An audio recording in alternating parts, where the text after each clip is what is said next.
Hey, everybody. So I am hoping that my new microphone is working. So I'm going to actually hop on here real quick and make sure that you guys can actually hear what I'm saying. So welcome, welcome, welcome. Happy Monday. Oh, Mondays, right? Let me see. There I am. Yay, it's working. So welcome, everybody. I hope you've had a fabulous, fabulous weekend. Our weekend was fun. I mean, we did like fireworks with our kids on Thursday night, which was a lot of fun. I stayed up way too late with a dog that was anxious, and oh my gosh. But I had a fruitful weekend. A lot of exciting stuff is coming for Sneakered Life Coaching. So look at these. These cherries are so good. I've been snacking on them all day. Oh, so, we're going into yet another week. And I was listening to Seth Godin, and he just kind of spurred something that really kind of came from this last weekend. So you see in my quote or in my post, my question up there, wandering generality or meaningful specific. Okay. So, Seth Godin said this today as I was listening to him, and I was like, oh my gosh. For one, when I listen to him, I just he has grand nuggets of wisdom at every turn. So if you don't know who Seth Godin is, or you've never heard him, go find him. He's written like 17 books. I mean, and he's just such a fabulous, just interesting human being. You can't help but get wrapped up in what he was saying. And he said, are you going to be a wandering generality or a meaningful specific? And it just jostled me, and I was kind of wondering about it. I was thinking about it, and, how does this play out in everyday life?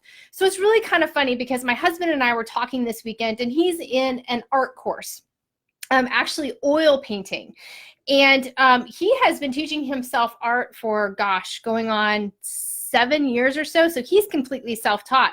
But he entered this program. It kicked off about a year ago, and it is an amazing program. It's called Evolve. So if there's any budding artists, definitely look into Evolve. I can't say enough good things about this program because my husband has changed so much in just not only learning things, but just developing his craft and developing his confidence. It's been amazing. And they've got a teacher there that's named Piper as well. So she's super cool anyway. But it was really interesting because he and I were talking this weekend, and he said, he was listening to one of the teachings. And one of the teachers said, you need to find your niche. And as he and I are talking about that, he's like, okay, but there was not this is the course, this is the step that you take to find your niche. And so he and I were kind of talking it out, and I always have to ask permission. I always have to ask permission with anybody in my life. Do you want to explore this with me, or should I just shut up? Because I have learned over the years of different things I've done that it falls on deaf ears. So I have to ask permission for those that love me the most. It's so funny. It's like, yeah, Piper, you might be an expert in XYZ, but we don't want to hear it from you. So I did ask him his permission, and we walked through this. And so we were really walking through how to develop a niche, how to not be that wandering generality and to be meaningful and specific. And so as I was thinking about he and I's conversation this weekend and how we got him to that point, I was also thinking about all of us, that in life, I know that there's times where, we can't seem to get our feet underneath us, right? Whether you're looking to get out of debt, build a solid relationship with your partner, lose weight, or get a business off the ground. So many times, all of us have that feeling of, I can't get my feet, under me. Like it's frustrating. And as I was thinking about what my husband was saying, I have to find a niche, but no discernible steps to get there. I was just thinking about, last week we discussed a little bit about, we have to fine tune our vision. if we don't fine tune our vision, then it's not going to play out in our passion and help propel us towards our purpose, right? And so finding our niche is just as important. And it doesn't mean just in the business sense, right? You need to find your niche of when you're going to school. What do you want to be? You need to find your niche as a mom, as a woman, as a man. I mean, we all create our own niches. So thinking about the examples that I gave you a little bit earlier, if you think about, okay, you're trying to get out of debt, right? And if you don't define how you're going to get out of debt, how are you going to get there, right? So that's kind of a wandering generality. And if you don't define what a solid partnership looks like in your relationship, how are you going to get there as a unit? You know, and then like with losing weight, if you're only generally following a program, how is that going to end up? And then ultimately, if you're trying to get a business off the ground without a detailed plan, a fine-tuned vision, purposes, and goals, where are you going to get? If it's only, I just got to make money, that's going to, you know, sizzle out. So finding your niche, it really doesn't have to just be in the business world. You know, like I said, we all have to choose who we are, what we eat, what we read, politics, religion, you know, name it. You know, those are all parts of our niche. And that was something that I said to my husband this weekend. I said, well, babe, you know, what are you passionate about? Because he talked about one of this instructor, she paints beautiful horses. And that's something that she is passionate about. And he said, you know, that's not my passion. He's like, it's not really like landscapes or wildlife. He's like, I think it's beautiful. And she's just so amazing at her craft, but it doesn't drive me. And I'm like, okay, so we need to kind of like go through this. What's your vision for where you want to end up? What's your passion? What drives you forward? We all have to discover that. So it's your niche wherever you are in your life. So if you're not clearly identifying your niche or your path or who you are, how are you going to gain success in business or in your life goals? Because if you do that, if you identify your niche, if you identify that vision, it's astonishingly helpful in kind of opening up that path so that you can pursue it and achieve it. So here are some things that I want you to think about when it comes to, are you a wandering generality or are you a meaningful specific?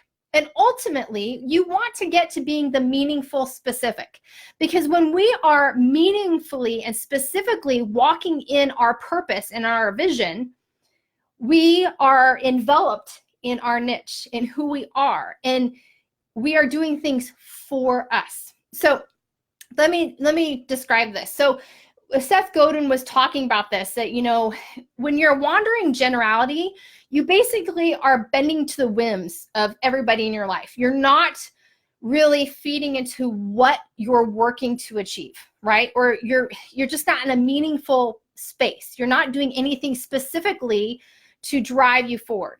You have to choose a path and a course that you want to be on and stick to it. And that's tough. So like Seth was talking, that he's so interesting. He doesn't watch TV. He's a bookworm, and he's got a fabulous, like everything that he feels about books and stuff. But what he was talking about too is he is nationally recognized speaker, internationally recognized speaker. But he said, I don't like speaking. I don't like being on the stage. And he's like, it's not because I don't like the hour that I'm on stage, because that's where I want to be. I want to be affecting changes on lives. But the problem is the travel, and that it takes away from my most precious commodity, which is time. And he said, you know, I only want to do about 30 talking gigs around the United States because it's not feeding me. It's not meaningfully specific to what I'm working on. And, you know, I was listening to him say that, and he's like, you know, he charges triple the cost for him to speak when he has to go clear across the United States. And he's like, and people think this is completely unfair, but he's like, listen, if I'm being pulled 3,000 miles across the United States, that is taking that meaningful, specific time away from my niche, from my passion. And so there has to be a reason that I do that. And he's like, I charge triple because number one, I'm kind of hoping that it deters them. And number two, if they really want me, great. At least I'm working towards that goal, that specific mindset of financial freedom. And so I want you to think about that. Are you at the whim of everybody else? At the whim of everybody else? Because that's going to pull us away from being meaningfully specific. It's really interesting because this weekend I had a conversation with a family member and was given unsolicited advice. And the advice was not based on anything relevant to today, to what I'm doing. There wasn't an understanding to what I am meaningfully working toward. There wasn't an understanding of branding and hashtags and, all of this stuff. And so there was this real kind of knocking in heads. And what I recognized through this conversation is that this person was working from a position of general ideas, general thoughts. They didn't have the specific information that could really help me meaningfully drive further in what I'm trying to accomplish. And so when I heard Seth Godin say this today, I was thinking, okay, so I'm going to be faced not only in my business life, in my, reaching my goals, all of those things, and being asked, okay, am I generally going towards this, or am I specifically going towards this? I'm also going to be presented with that with people in my life. So I want you to think about your life, and I want you to think about, are you at the bend of the whim of other people, and are you passionately working towards your niche, towards your goals? And then I want you to ask yourself, I want you to write this down. If you have a pen and paper, or just write this down. What are the 20 things that you're doing every day to either pursue your passion, your niche, your purpose, or just that you're being asked to do in your current position? And again, this doesn't just have to be for business, okay? So I want you to think about that. I want you to write those down. Then I want you to ask yourself, which of these 20 things truly feed into my meaningfully specific path? Which of these things are feeding meaningfully into my specific path? It's almost like a tongue twister. Okay, so ask yourself that. Are you reaching your goals? Are you moving forward in that niche, your passion and your purpose? And if your answer is no to any of those things, circle them. Because I think it's time to rethink your activity. Now, granted, if you have, a manager, a boss that's giving you, tons of projects, maybe consider this, prioritizing those tasks that you've been given. Prioritize them. Number one, obviously you have to think about the company as a whole. You have to think of the end game, because they're giving you a goal. They're giving you an end game, right? But why can't you use your strengths and your skills that are within that meaningfully specific path? Because that's just going to make you do those tasks better and more passionately. So maybe you can prioritize those tasks and present them to your manager and say, these, 12 tasks, I have prioritized them. I'm passionate about them. This is the path that is going to lead us down, for success. These activities are pulling from these. These activities over here, these taskings over here are pulling me from our purpose as a company here.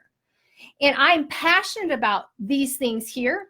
And I know I'm going to drive more passion in the people within our company if I can focus on this, because they'll see my passion, because passion breeds passion, right? So being meaningfully specific, not only in the tasks that you're doing, but with the people in your life, is so key. So if you're a stay-at-home mom, okay, you're a stay-at-home mom and you are a homeschool mom, which God love you guys. I have some girlfriends that do homeschooling. I do not know how you do it. I would die. But listen, if you say you're a stay-at-home mom and you're homeschooling, right? And you're like desperately running around, you're doing the laundry, you're cleaning the house, you're doing the homeschooling, which a lot of times I've learned there's like field trips and paperwork, and like, how do you organize the day? And you're just exhausted, right? I want you to ask yourself, which of those activities is specifically, meaningfully feeding you? Okay.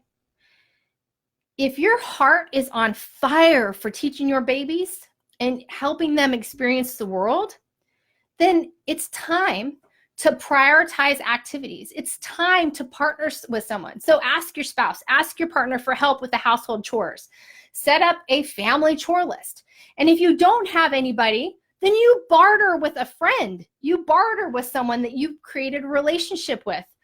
You know, I'm asking you to clean my house every Monday, and I'm going to take your kids with my kids to the field trip so they can learn about science and history.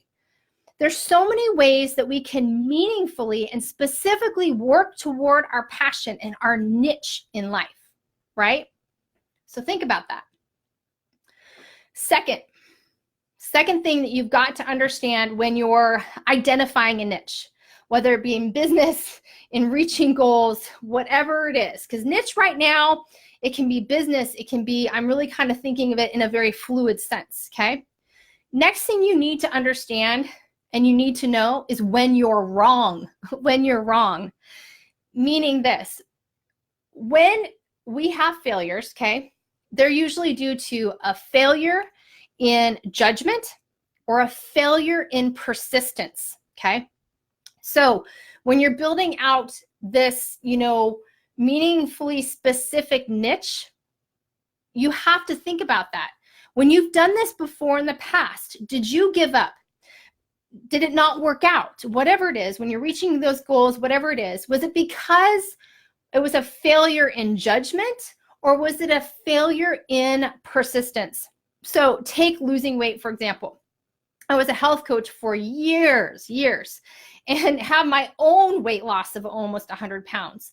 And so when I reflect on that, or reflect on my time as a coach, what I really saw is that I don't believe it's a failure in judgment of like a program to follow, because I've never believed that it's just one program. In fact, when I was a coach, I would just get so pissed off when I would hear coaches down talk another program. I'm like, what do you care? They're losing weight. It's like they're taking care of their bodies. Obviously we want them safe, but what do you care? Why are we fighting about this? So I never thought as a coach that it was a judgment call. What it really was a failure in persistence, because losing weight is so freaking hard, right? I mean, we can put it on super freaking easy, right? It doesn't take any persistence to put it on, but losing weight, it's hard. And so what I saw when it came to people trying to lose weight, it was a failure in persistence, because they told themselves it didn't happen fast enough. Who says? Nobody's physiology and biology is the same as yours. So who says? So when you're thinking about this, when you're thinking about a niche or thinking about reaching and achieving a goal, are you just wandering around generally believing how things are? Or, are you lacking persistence or lacking judgment? So think about that. So really with losing weight, it's a failure of persistence. So you're not reaching those goals. You're not being meaningfully specific when you're losing your weight because you're not persisting. So what about like when you're overcoming debt? Let me take a drink of water. What about, debt? Think about debt. If you only have a generalized plan, how are you going to get there? In fact, and here's the thing, people with debt, is it a failure of judgment, or is it a failure of persistence? This morning, I was shocked. I heard on the radio, and I had to go to the dentist this morning, which I hate the dentist, not him specifically. I just don't like, yeah. Anyway, I digress.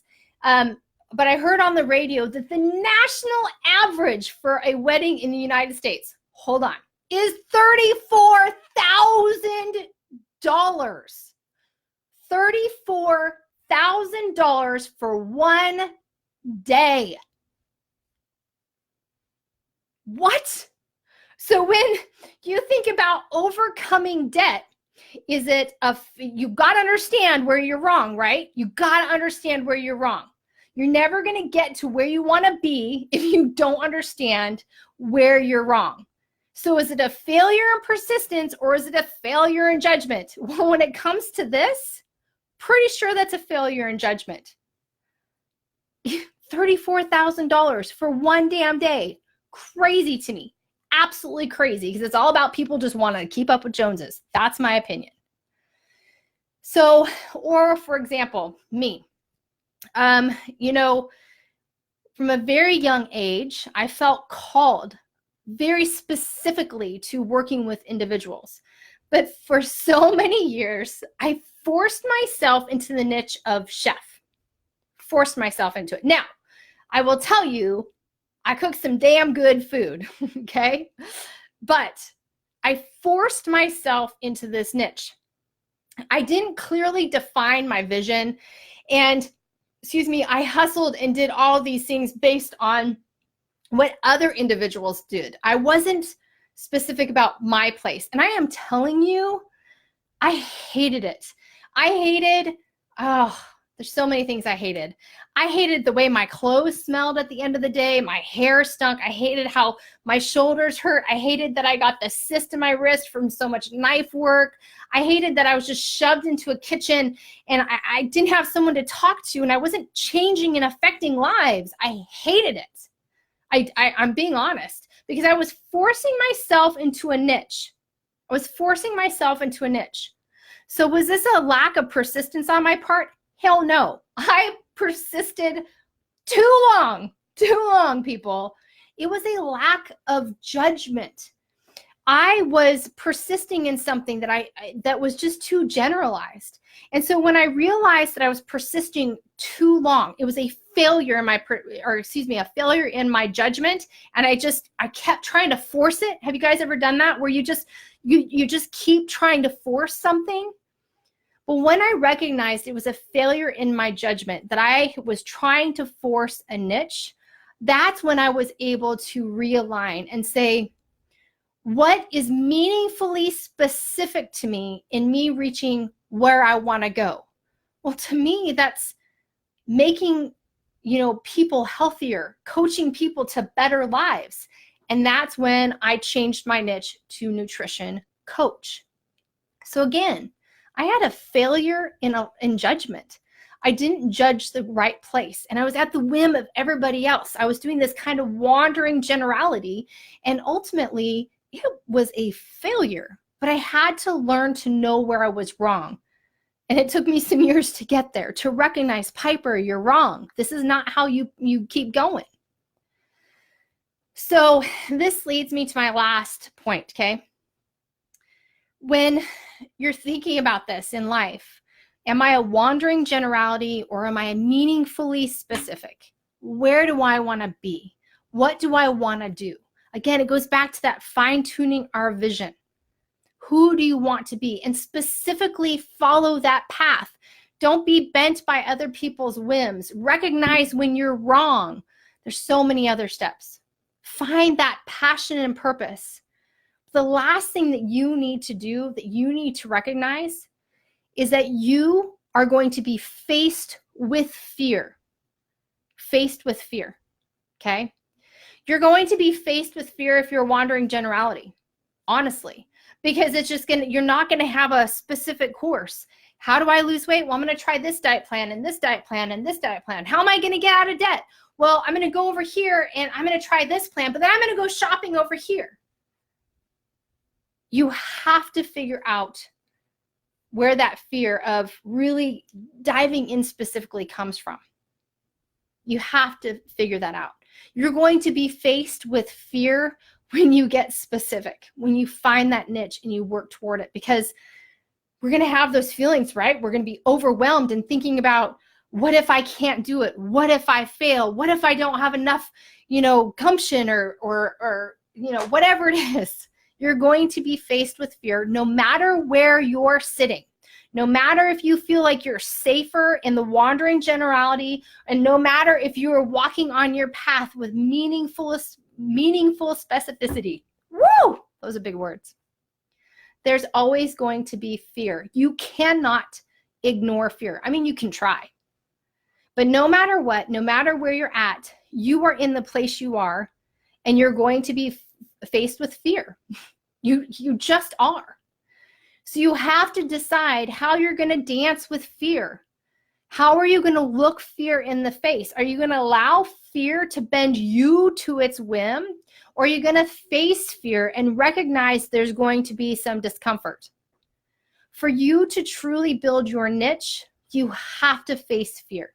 You have to walk with fear, because it is so damn scary. But I guess for me, thinking about fear holding me captive to not pursuing things is even scarier, right? That fear of what might not happen or what could be, and it holds me down. That sounds like a life that's wasted. That sounds like a life that's lacking joy and excitement and pleasure. It sounds like a life that there's no adventure to be had. There's no lessons to be learned. And just because you make friends with fear and you know how to recognize it doesn't mean life is going to be great. But fear is at the core of you identifying your niche, of you walking in specificity, in you, walking in your vision and in your purpose. Fear is always going to be there. But you've got to harness that fear. Use it. In fact, today I was talking to a client and I said to her, listen, I know you have fear. I get it. But it doesn't have to be bad. Use those feelings to propel us forward. Guys, listen, I'm working on a huge project. I mean, my eyes and my fingers were bleeding after this weekend. And I'm scared. I'm scared. I really am. But here's the thing. I'm going to pursue it. I'm going to link arms with fear, understanding that I'm going to use it because I feel that fear, and that tells me I'm there. I'm on path. I got this. And I'm going to harness that feeling, that negative feeling. And I'm going to harness it and I visualize me and fear. We're wrapping arms. And we are going to walk down that same path, because fear is telling me I'm on the brink of something. I might fail. I've failed a lot. I have failed more than I have succeeded. But in all of those things, in all of those failures, I have learned something. Fear is nothing to be afraid of. It's just a feeling. So welcome fear, befriend fear, and understand that you can allow it to hold you back, or you can allow it to help you move forward. It's a lot to think about, right? I mean, my brain today just was like thinking. So ask yourself, are you wandering generality? Are you a wandering generality? Or are you a meaningful specific? Man, I love that. Seth Godin, I love that. Who do you want to be? I want to be a meaningful specific. I just do. I'd rather be meaningfully specific and fail than be wandering generality and fail. There's failure on either side, right? There's failure on either side. But identify who you are. Identify that niche and jump all in. Be specific. You determine your path. Prioritize what you're working on in your life to feed you on that path. There's nothing wrong with it. There's nothing self-centered about it. Nothing. You can prioritize and partner with individuals in your life. But it's okay to be specific. It's okay that Seth Godin says, hey, you can pay me triple to come across the United States, because me wasting another, 72 hours to do this is taking away from my meaningful path. It's okay. Because here's the thing. When we start prioritizing those things, the people that might get ticked off at us, they're going to fall away. But then there's other people that are going to see you and you're influencing them, and they're going to follow you and say, yes, that's what I want. That's what I want to learn how to do. And that's why it's so important for you to identify that niche, to identify that vision, and specifically and meaningfully work toward it. Number 2, know when you're wrong. You got to know when you're wrong. We all screw up. We all fail. But most times it's a failure of judgment or a failure of persistence. What is it with you? How do you need to change that? And lastly, make friends with fear. It's always going to be there. You can either link arms or you can pull those covers over your head and never do anything. It's completely up to you. So everybody, thank you so much for joining me today for Sneakered Life. I am Piper Harris. I have loved this discussion today. I'd love to hear more from you. Please feel free to visit me at piperharris.net. Send me a message. Let's chat about this.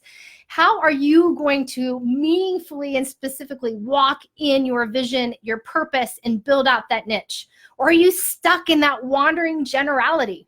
I'd love to talk to you more about that and help you discover your path through Sneakered Life Coaching. So check me out at piperharris.net. Again, thank you so much for joining me today, and I am signing off. Talk to you soon.